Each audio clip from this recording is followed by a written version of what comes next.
see, and I apologize for missing the past 2 weeks.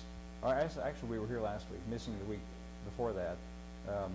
We had a lot going on, as you know, and I'm saying this partly for the benefit of people that watch on YouTube, because we do have some people that faithfully watch us on YouTube, and they're probably wondering why we were gone, no videos for the last 2 weeks.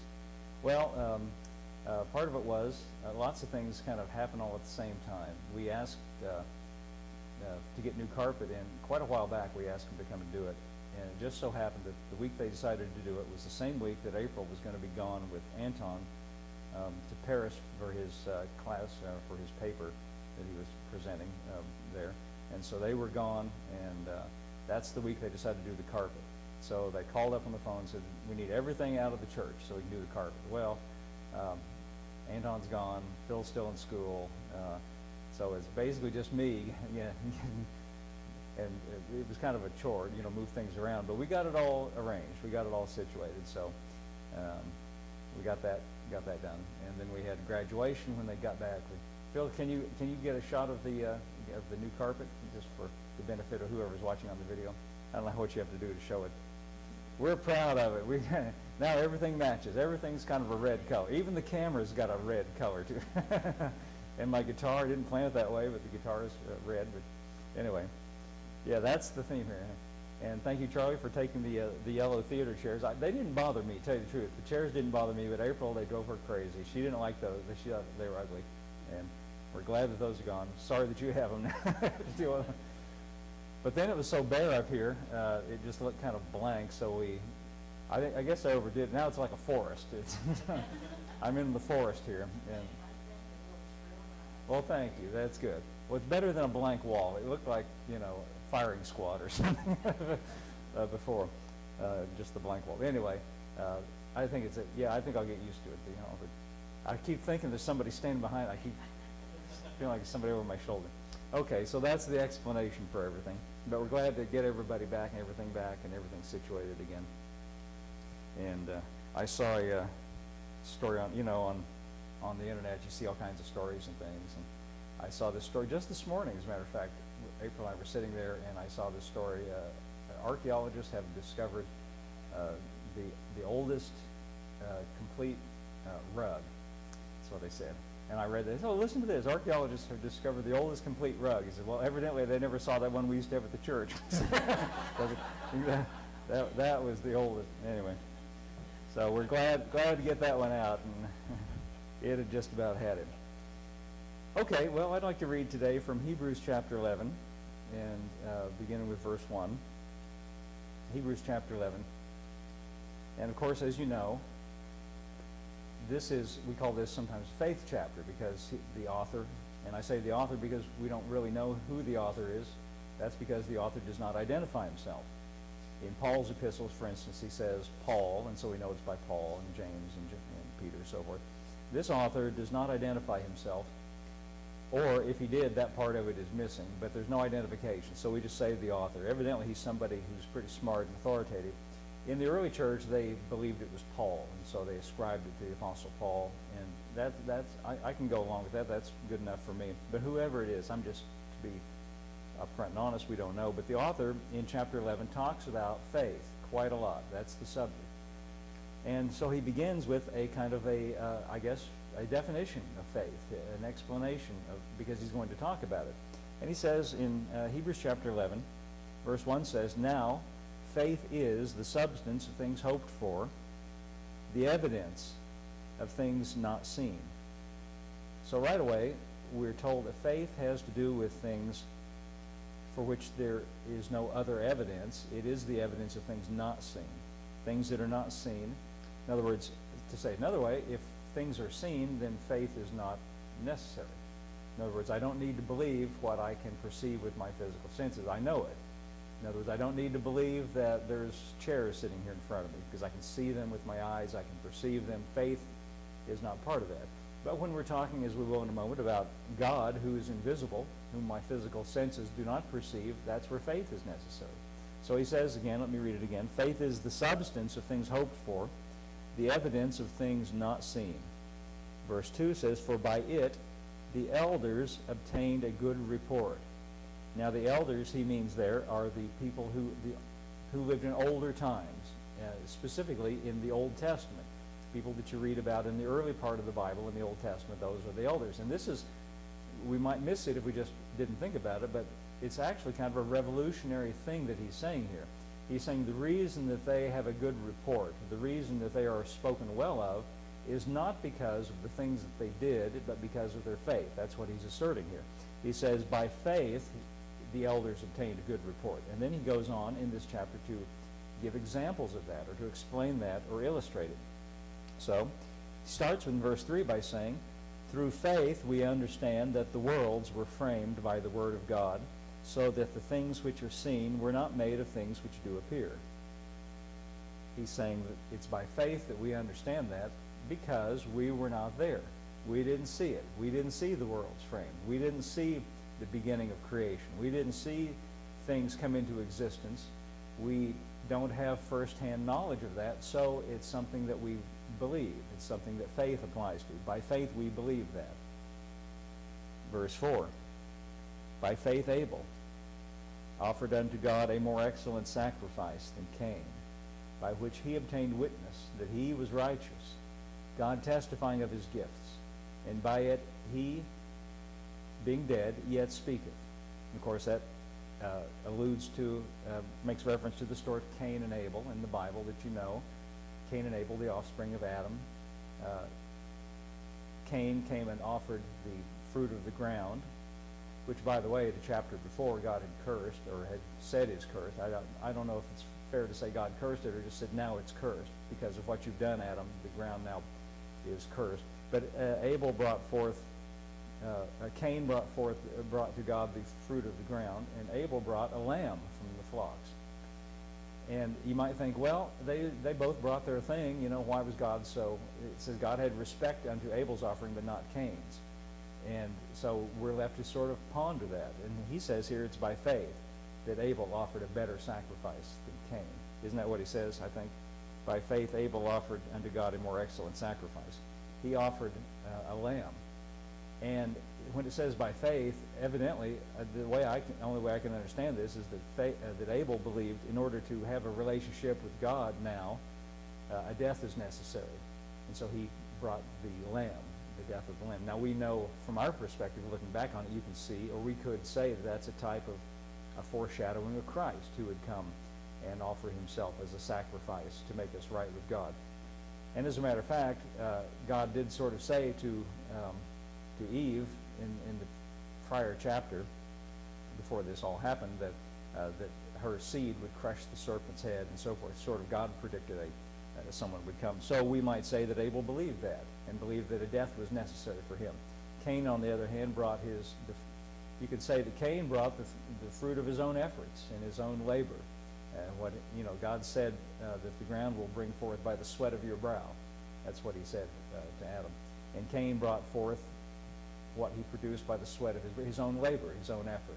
And God didn't have respect to that. Now you might think that's not fair, but it's an illustration of the fact that what God has respect for is the sacrifice of Christ, and that's what makes us right with God. And that's going to be illustrated here in a moment. By faith, verse 5, Enoch was translated that he should not see death, and was not found because God had translated him. For before his translation he had this testimony that he pleased God. Well, that's great, that he pleased God. I like this verse. I've alluded to it, or read it many times, and mentioned it, and referred to it. Oh, by the way, it says, by faith Enoch was translated. You know what that means is he was, translate means to take out of one thing into another. Like the Bible is translated, for instance. I'm reading from English today. Well, they didn't write it in English to start with. It was in the Greek language, which was the language of scholarship and commerce in the first century. And so I don't read Greek, so it had to be translated, taken out of Greek into English. Well, when it says Enoch was translated, he was taken out of this world and into God's world, into the spiritual realm. And it says here, he was translated that he should not see death. Now you might think to yourself, boy, that is really great. Wish that could happen to me. Well, I just want to take a little side thought here and tell you, just inform you that according to the Bible, that's already happened to you. it says that. Anton, could you, I'll just show you where my base is on. Look at John chapter 5, verse 24. Look at this. This is Jesus talking. I don't think Jesus would mislead us. Oh, I see one problem already with this tree here. I got to look around. It says, Verily, verily, I say unto you, he that heareth my word and believeth on him that sent me hath everlasting life, and shall not come into condemnation, but is passed from death to life. That sounds like about the same thing, doesn't it? He says, let me read it again. Verily, verily, I say unto you, he that heareth my word and believeth on him that sent me. See, if you believe, if you put your faith, that's what we're talking about in this chapter, faith. If you believe the word about Christ is what it means, and God's the one that sent him. If you believe, for those who believe, number one, you have everlasting life. Not something you get when you die, it's something you have right now. And you shall not come into condemnation. That's pretty good news, isn't it? He said it, not me. I'm just reading it. You know, don't be mad at me if you think. I don't know why people want to hold on to these negative thoughts, but people do. You know, especially if you've been in church all your life and been taught that. People like to hold on to these really negative, scary thoughts. Oh yes, I will come into judgment and condemnation. You know, I had one guy tell me, "Well, I'm damned, and I guess I'm going to hell." Because, well, why do you want to hold on to something like that for? You know, just insisting on it. You know. Well, here it says, if you believe, you have everlasting life, and you will not come into condemnation. Well, why is that? Because you're believing in somebody who's already taken your condemnation. That's what the cross was all about. And I think that's good. I don't want to argue with that at all. I think, good, I'm glad to know that. But lastly, it says, but has already passed from death to life. Now, this is Jesus talking. I don't think he would mislead us, do you? He said we've already passed from death to life. Now, he means the ultimate form, spiritually speaking. You know, we think of death and life as the physical side of things. But you know, the physical part of it, your physical body, is just the outward expression of it. On the inside of you, there's a spirit that's alive. And when your physical body dies, that's not really death the way he's talking about it. He says you've already passed from death to life.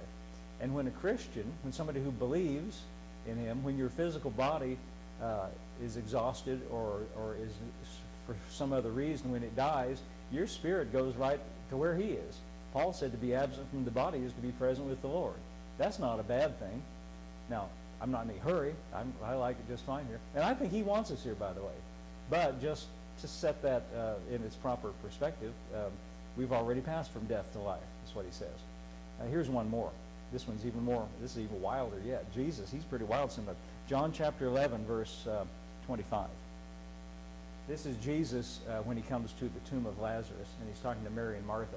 And he says to Martha, he said unto her, I am the resurrection and the life. He that believeth in me, though he were dead, yet shall he live. That's good. Now what's the next one say?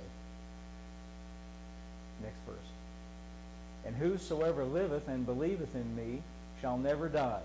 Believest thou this?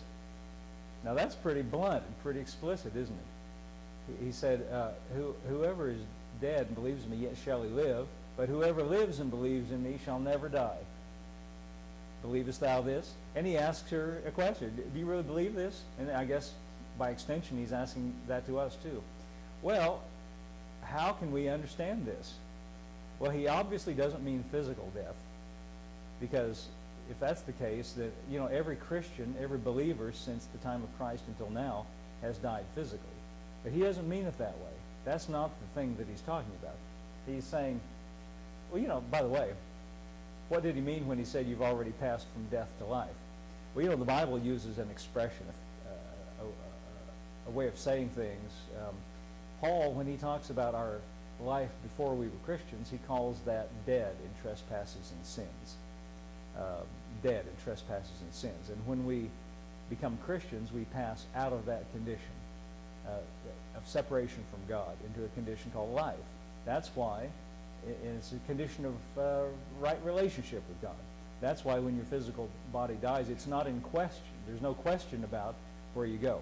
I know some branches of the church and some preachers like to hold this fear over Christians. Say, well, you might not make it. You might not make it in. I've talked to people. I just hope I've done enough good things so that I might not, so that I might make it in. It's not in question. That's not a question. When you became a Christian, you made it in. You're already in. You're just temporarily living here. You're already in. There's nowhere else for you to go. There's no possibility of you going anywhere else. You don't go there based on being good enough anyway. If that were the case, nobody's there but Jesus. I thought of a joke, but I didn't know if I should tell it or not. I heard this story. Oh, now I have to tell it, don't I? Well, the joke goes like this. This man died and went to heaven, and Jesus is escorting him around heaven, showing him how beautiful it is. And they come to this one part, one street, and there's a beautiful building over here to the side, and Jesus says, "Shh, be very quiet." Shh, shh. He says, "Why?" He says, "Shh, that's the Church of Christ. They think they're the only ones here." Anyway, it's a little bit of humor. I say that because my wife is Church of Christ. Anyway, you could put anybody on that, but not just them. What were we talking about? And whosoever liveth and believeth in me shall never die. Oh yes, we've passed from death to life. We've passed out of a condition of separation from God, which is called death. And now we're in a condition called life, which is in right relationship with God. And we're still living here on the earth, but we're already in that condition. We're already possessors of eternal life, according to Jesus. He said, whoever hears my word and believes on him that sent me hath everlasting life. We already have it. You already have it. And you've already passed from death to life. And what Jesus here says, he says, if you live and believe me, you're never going back the other way. You can't go back the other way. Even if you do make a mistake. You can't go back. Here's an illustration of that. The children of Israel were delivered from bondage in the land of Egypt. Remember that story? Now that is an illustration of our condition of separation from God. They were in bondage in Egypt. And God delivered them out and brought them eventually into the promised land. Remember that? In order to take them out of Egypt, you remember in the story, they came up to a place called the Red Sea. And Pharaoh and his armies came up behind them, and Pharaoh thought, what was I thinking to let them go? And he came up with his armies, and he was going to take them captive. Well, God did a miracle, and he opened the Red Sea, and the children of Israel passed through the Red Sea and came out on the other side. And Pharaoh and his armies tried to cross, and the Red Sea closed on them and destroyed them. They were destroyed in the Red Sea. And now they're on the other side of the Red Sea, the children of Israel, and now they're on the way to the Promised Land. And on that journey through the wilderness, they got discouraged. You ever read about that? Yeah, they got discouraged. There's no food, there's no water, and where's the bathrooms? And it reminds me of a car trip with a family. There's nothing to eat, there's nothing to drink. No, really, I'm just joking.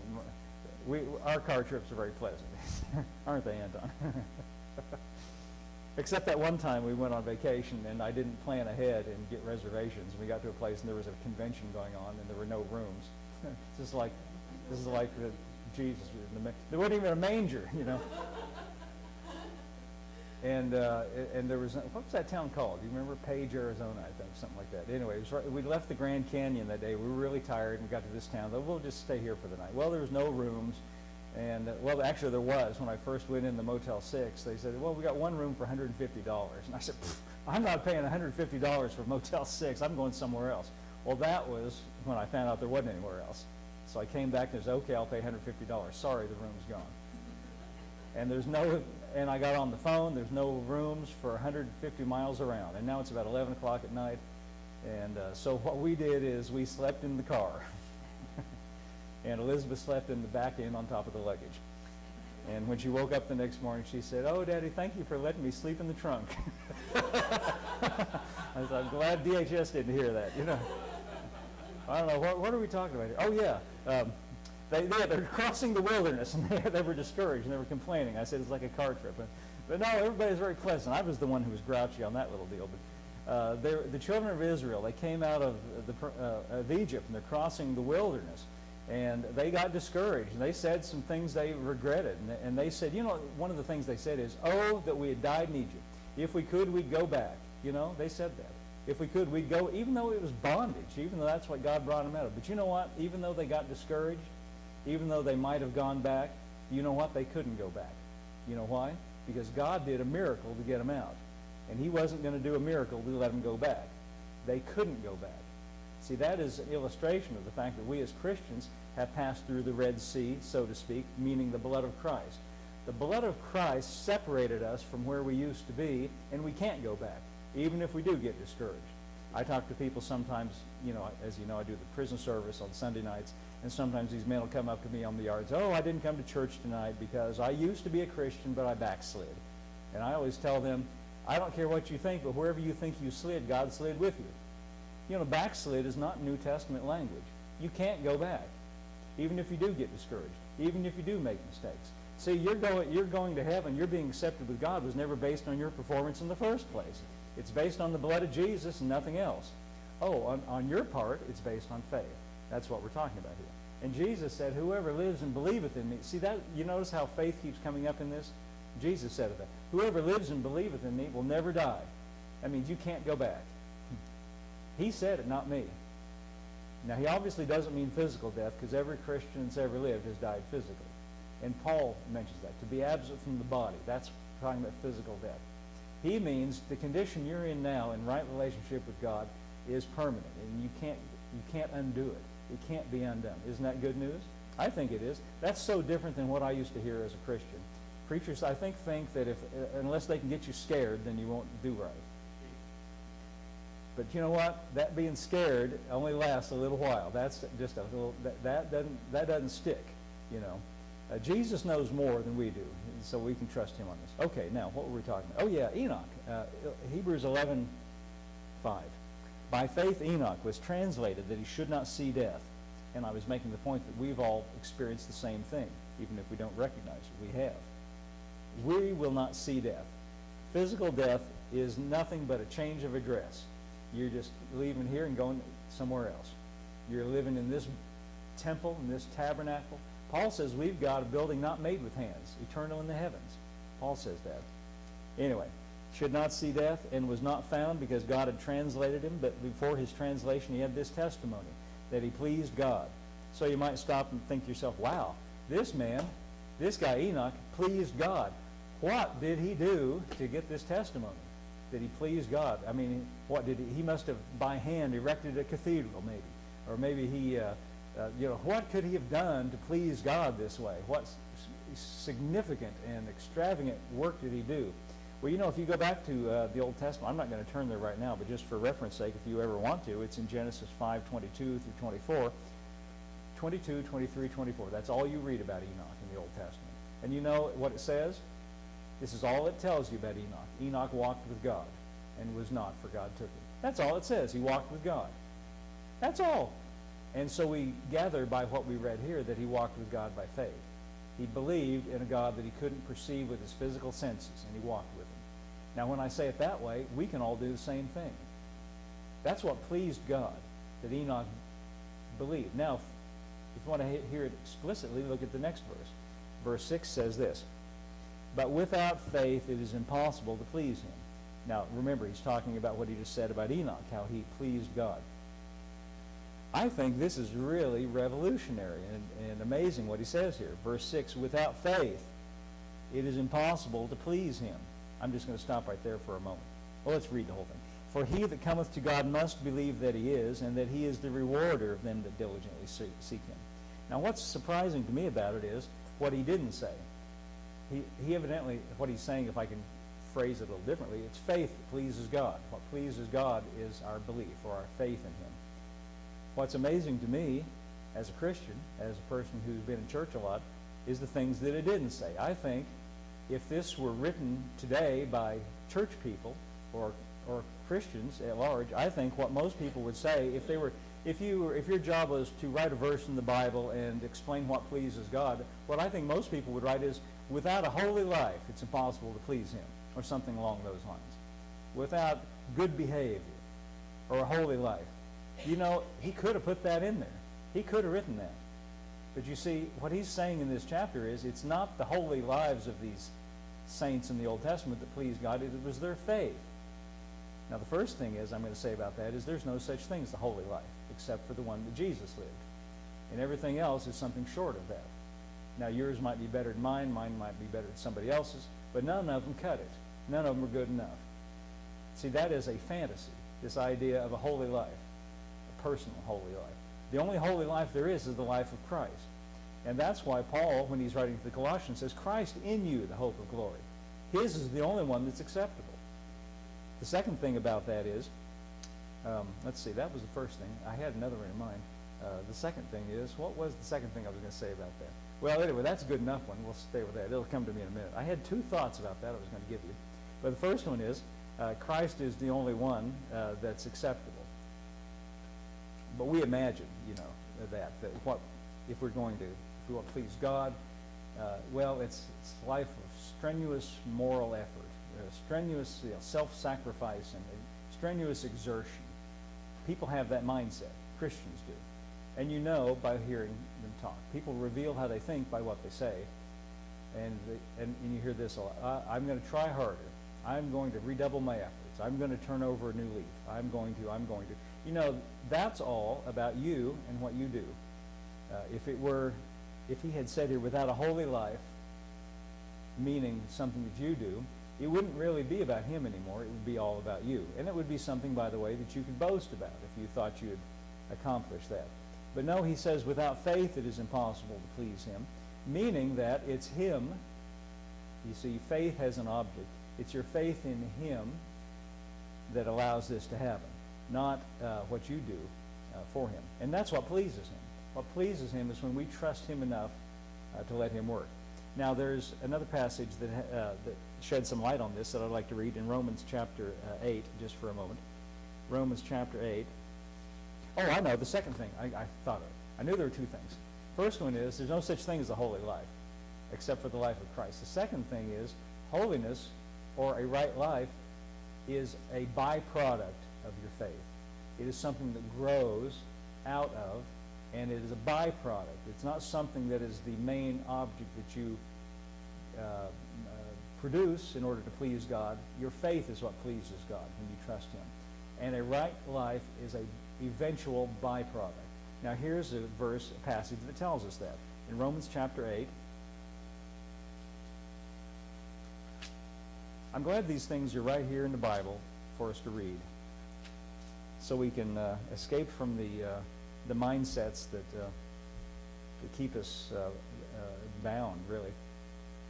In Romans chapter 8, Paul is summing up his presentation of the gospel in the previous chapters 1 through 7 and now chapter 8. And it's all been good news. It's all been really powerful. It's really awesome. I've been thinking about going back through it again just because it's all so good. There's so much good information. But Paul brings up something here. He's talking about how that our new life, our life of rightness with God, is spiritual.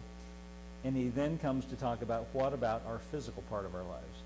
Because, frankly, the reason people think the way I was describing a moment ago is because we can look at our lives, physically speaking, the carnal part of our lives, we can see room for improvement. We can see things that could use some help. I think if you're honest, you can recognize that that's true. And what we think then is, I need to get busy on that. But what Paul here tells us is, no, it's not your job, it's his job. He works on it. He's the one at work from start to finish. And here's the way he says it here. Verse 18. Romans chapter 8, starting with verse 18. For I reckon that the sufferings of this present time are not worthy to be compared with the glory which shall be revealed in us. Now, we don't have to stop and use our imagination about what he means by the sufferings of this present time, because we can go on reading, and he explains it. I reckon that the sufferings of this present time are not worthy to be compared with the glory which shall be revealed in us, for the earnest expectation of the creature, and by that, the word creature there would be better translated creation. He means the created world, or the physical world, meaning your body, which is part of the physical created world. The earnest expectation of the physical world, including your body, your physical self, waiteth for the manifestation of the sons of God. For the creature, and I'm going to say creation or physical world, in which your body is a part, the creation was made subject to vanity, not willingly, but by reason of him who hath subjected the same in hope.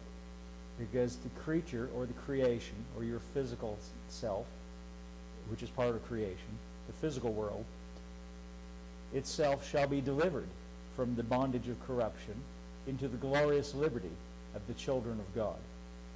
For we know that the whole creation, meaning the created world in which your physical body is a part, groaneth and travaileth in pain together until now. And not only they, but ourselves also, which have the first fruits of the Spirit, even we ourselves groan within ourselves, waiting for the adoption, to wit, the words to wit mean this is it. That is what I mean, the redemption of our body. Now what Paul is here talking about is the same thing we've been discussing so far when we talked about how we passed from death to life. Paul is here saying we are right now the children of God, sons of God, in right standing with God, and it's spiritual. It's in our spirits. But he's saying in this physical part of ourselves, including the whole physical creation, we don't yet see the fullness of that revealed. And he says we groan in ourselves because we want to see it. We want to see that reality. Now, rather than say you need to get busy and make it happen, he says we're groaning, waiting for that to be revealed, not only in the physical world, but especially closer to home in our bodies. He says we groan within ourselves, waiting for the redemption of our body. Now, what he's saying here is that we have a redeemed spirit, but we're living inside a body that's subject to all the things of this physical world, and it causes a conflict. And he says we groan about it. And part of it is just the physicalities of what he said earlier, of pain and suffering and experiencing unpleasant things. Part of it is the fact that we see, and if we're honest about it, we know that the physical part of ourselves is not always in perfect alignment with God's nature. We sometimes say and do things that are not what they should be. That doesn't disqualify us. Jesus is already. The very beginning of this chapter 8 of Romans, I think I always need to keep alluding to this, he said there's no condemnation for them that are in Christ. See, Jesus has delivered us forever from any fear of condemnation or judgment because he's already for us. But Paul's just talking here about the reality. Just the plain old reality is we're living in a physical world, in physical bodies that are prone to mistakes, prone to errors, prone to suffering. And he says we groan because of that on the inside. But he doesn't just leave it that way. Let's go on reading. Verse 24. We are saved by hope, but hope that is seen is not hope. For what a man seeth, why does he yet hope for? In other words, we're hoping for a change, and we're looking forward to it, but if we see it and experience it, then we're not hoping for it anymore. He's talking about the redemption of our bodies. For if we hope for that we do not see, then we with patience wait for it. Verse 26. Likewise, the Spirit, and by that I think he means the Holy Spirit, likewise the Spirit also helpeth our infirmities. He says the Spirit helpeth our infirmities. Now by infirmities he means weakness. That could mean flaws, faults, failings, anything that could be considered a weakness. And he says the Spirit helps our infirmities. Now, if you just read the King James translation and the word help there, you might not get the fullest picture of the word that is actually used in the Greek language. It's very interesting to look these words up. It's kind of a painstaking process, but there's an interesting thing. This very simple word help here, if you look it up in a concordance, in the Greek concordance like Strong's, you find that is a big, long, multisyllabic word that's used here. And I'm going to tell it to you. It has three parts to it. And the word that's used for help here it's got three parts. Sun, S-U-N, pronounced soon, I guess. Sun, anti, lambano. Now the last part, lambano, means to take hold of something. And the word sun means with, and anti means against. So what it really means is this big honking word that's translated help with it means to take hold together against, to take hold with together against. It means, he means the Holy Spirit comes along, takes hold together with us against the things that are our problems. Now that's an interesting thought. That's what it means help. And help, you can see how help means it. But it says he comes and takes hold together with us against the thing that we're groaning about. Now he goes on to explain here. For we know not what we should pray for as we ought, but the Spirit itself makes intercession for us with groanings which cannot be uttered. And I'm not going to try to explain that any more than just to leave it as it says. He says he makes intercession for us with groanings that cannot be uttered. He says we don't even know how to pray about it. But the Spirit, the Holy Spirit knows, and he's taking hold together with us against the things that concern us. He comes along and takes hold with. It's just like if I was trying to lift something really heavy and straining with all my might and I couldn't do it. And then somebody comes along, somebody really strong, like Mr. T or something. You can, let me help you with that. Fool. That's how he talks. You ever seen Mr. T? And he just grabs it, and helps me with it. Like if I was trying to lift this piano. and I couldn't do it. Obviously, I can't lift the piano. And then somebody really strong comes in, let me help you with that. Well, see, he takes hold together with, he's saying here, we don't even know how to pray about the things that that are our concerns, that we're groaning about, but the Spirit knows, and he makes intercession for us. He comes alongside to help, and he knows exactly how to pray for it. Verse 27, he that searcheth the hearts knoweth what is the mind of the Spirit, because he makes intercession for the saints according to the will of God. He knows it all. He knows how to help. Now we come to verse 28, a verse that I think is one of the most misunderstood and misapplied verses in the whole Bible. And that's because people tend to treat the Bible like it's a collection of aphorisms, little sayings that can be taken out of their, like Confucius says, like little fortune cookie advice things. See, you have to read it in context. This verse 28 doesn't exist by itself. It's in the context of the discussion. And here's what it says. And we know that all things work together for good to them that love God, according to them who are called according to his purpose. Now, I've seen this verse taken, put on a piece of paper, and framed in people's houses. And what they think it means by that is that, oh, well, everything that happens in life, God's orchestrating it somehow. I don't think that's true, and I don't think that's what it means.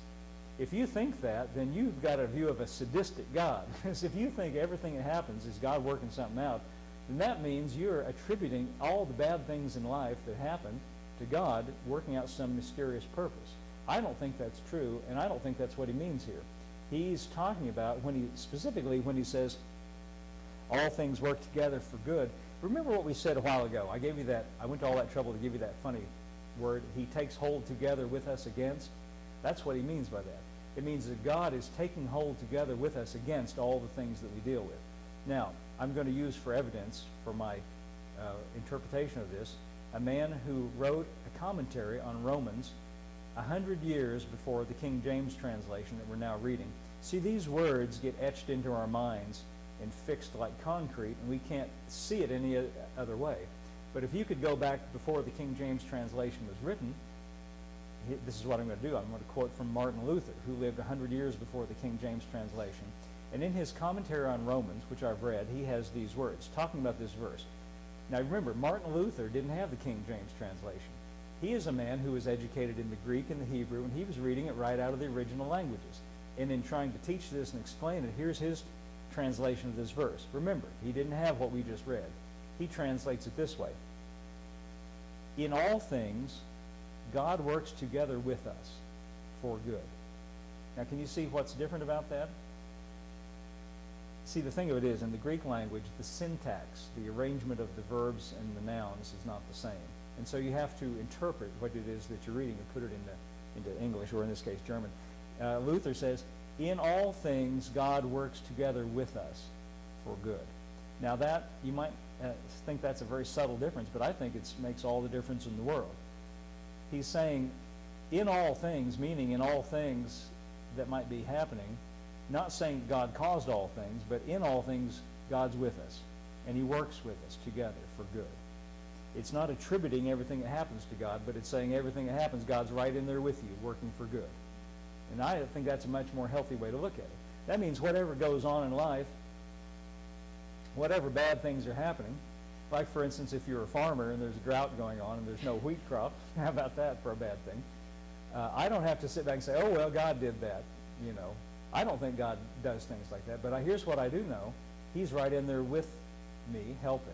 He's right in there with you, helping, working for good in whatever might happen. See, we've all got different situations and circumstances in our lives, but he's working with us. He comes alongside with us to work for good. We know that here's how Luther says it, in all things God works together with us for good. And I think that's true. I think that's right. Now, how does this fit in with what we were just reading about how we groan within ourselves? Because we see our physical selves, the physical creation and ourselves as part of that, not perfectly, we're groaning because we want to see the manifestation of the life that's on the inside. That's really what his subject is here. Verse 29. See, that's what he's talking about. Here's what he says. For whom he did foreknow, meaning us, he also did predestinate. Stop right there. This is another one of those words that makes people go crazy. I don't know why it is. And read all kinds of presumptions and assumptions into this word predestinate. See, what some people think when they read this word predestinate is they read into it this whole scheme of understanding which says that God prearranges everything that's going to happen. And in the extreme form, some people think God chooses who's saved and who's not saved, as though he's sitting up in heaven saying, I want this one, but I don't want that one. I'll take him, but not him. I don't think God's like that. For one thing, the Bible says he's no respecter of persons. Isn't that what it says about him? He's no respecter of persons. Now, if he chooses one and rejects another, then he's a respecter of persons. That's just the plain fact of it. But if he treats everybody alike and gives everybody the same opportunity, then he's no respecter of persons, which is really the way it is. Now, in this verse, the word predestinate is used specifically about what he's talking about. Predestinate, you could see the word destination in that. Predestinate means a prearranged destination. That's all it means. Predestinate means he has made a prearranged destination. A prearranged destination for us to arrive at. What is the prearranged destination that he has arranged? He tells us right here. For whom he did foreknow, he predestinated, or made a prearranged destination, to be conformed to the image of his Son, that he might be the firstborn among many brethren. Now, if I could just rephrase this and say it in another language, he says, you as a Christian, God has made a prearranged endpoint for you, and you are going to be conformed to the image of his Son. He's just already prearranged that for you. Isn't that great? See, so far is this from what we think. He doesn't say, you need to work, man, and get more like Jesus. You need to imitate him more. You need to work and be like Jesus. He says, no, God's made a prearranged destination that you're going to end up there. You're going to be conformed. He's already made that prearrangement. It has nothing to do with God choosing who's saved and who's not saved. It means that Christians have a prearranged destination. Now, it's a little bit like this. Oh, well, let's go on reading. I'll tell you what it's like. Moreover, whom he did predestinate, or make this prearranged destination for him, them also he called. And whom he called, them also he justified. And whom he justified, them also he glorified. What he's saying is, he's taking care of everything every step of the way. From the very fact of your initial hearing of the gospel, which he calls being called here, he says he's justified you, he's called you, he's glorified you, he's made a prearranged destination. And then he says, in verse 31, what shall we say to these things? Well, here's what we should say. If God's for us, who can be against us? What he's saying here is, if God has done all this for me, what can possibly be against me and be successful in this? I like to illustrate it this way. This is the way I want to illustrate it. It's as though, see, in the mindset that I'm, you remember what we talked about in Hebrews chapter 11, which said that without faith it's impossible to please him. And I said what most Christians think is it should say without a holy life it's impossible to please him. It's as though, if I can use the analogy of a tree, if you had a tree in your yard and you woke up one day and you decided that that tree is nasty and it produces horrible fruit and I need to get rid of it, and you're thinking, I've got to make that thing better and get rid of the bad fruit. You could go around, pull all the bad fruit off the tree, and that would be a lot of work, but you might be able to get it done. Now you've got a barren tree, so you've got to glue good fruit on it in its place. How are you going to do that? Well, you can go to Hobby Lobby. I know they got, look at this. Look how realistic these are. And get some fake fruit and glue it on. And that's a lot of work. And in the end, even if you did that, even if you pulled off all the bad fruit and glued on some new fruit, you've got an artificial phony tree. You see, that's what human effort is like. But you see, what the only solution to it is, if you've got a tree that does not produce good fruit, you've got to cut it down, and you've got to kill it at the roots, and plant another tree in its place that by nature produces good fruit, right? See, I can't change the nature of a tree. Neither can I change the nature of myself. But you know who can? The Creator. If any man be in Christ, he's a new creation. A Creator can do that. In fact, he does that. You see, when he here says that we have been predestinated to be conformed to the image of his Son, what he's saying is, as a Christian, he has put something on the inside of you, a new DNA, spiritually speaking, that is going to cause you to be conformed to the image of his Son. Now, again, speaking of the trees, I know I've told you this story before, but April went out to Walmart one day, came home with some trees and wanted me to plant them. And they were on sale. It was at the end of the season, and they looked terrible. Do you remember, Anton? Can you remember that? And we planted them on the north side of the house if you want to go and see the trees. But one of them's died by now, the willow tree. That's kind of sad. The willow's dead. But anyway, one of them really made me laugh. It was an apple tree. And here's what made me laugh. This thing looked like a broom handle stuck in a burlap bag, and it had a picture on it, a tag that showed a beautiful apple tree. That was the picture on the tag. And it was hilarious because this tree, so-called, quote, quote, didn't look anything like it. There was just a couple of leaves, certainly no fruit. And it looked nothing like the picture on the tag. But I planted it, and a year later, no fruit. A year later, no fruit. A year later, no fruit. I quit looking for it after that. But one day I was surprised. I came along, and the tree produced an apple. And now it's producing tons of apples. And why, by the way? Why? Because it had in it a nature, a DNA, that even though in the beginning it did not resemble the picture on the tag, as it grows, it comes more and more to resemble that for which it's predestinated to be conformed to. See, that tree is predestinated by its own nature to be conformed to the image on that tag. And it wasn't anything to do with my work. The only thing I did was water it. That's all I did, was water it. But it had, and by the way, you know what? That's the reason we come to church, by the way. See, hopefully that's what's happening. That's the way I see it. That's the reason, the main reason we come to church. I'm standing up here with a water hose, hopefully, watering it. And me too. I need it too. We receive nurturing to cause what's on the inside of us to grow. Now, the reason that the writer of Hebrews said, without faith, it's impossible to please him, is because faith is our positive response to this grace of God. Faith is our belief and our trust and our transferring our confidence from ourself to him, the one that's at work, the one that's watering, ultimately, the one who planted this new life on the inside of us. Because here's what Paul said to the Philippians, he that began a good work in you will bring it to completion. It's all about him. Our part is just one simple thing, just to trust him enough to let him do it. Okay, that's all I got today. Let's all stand up.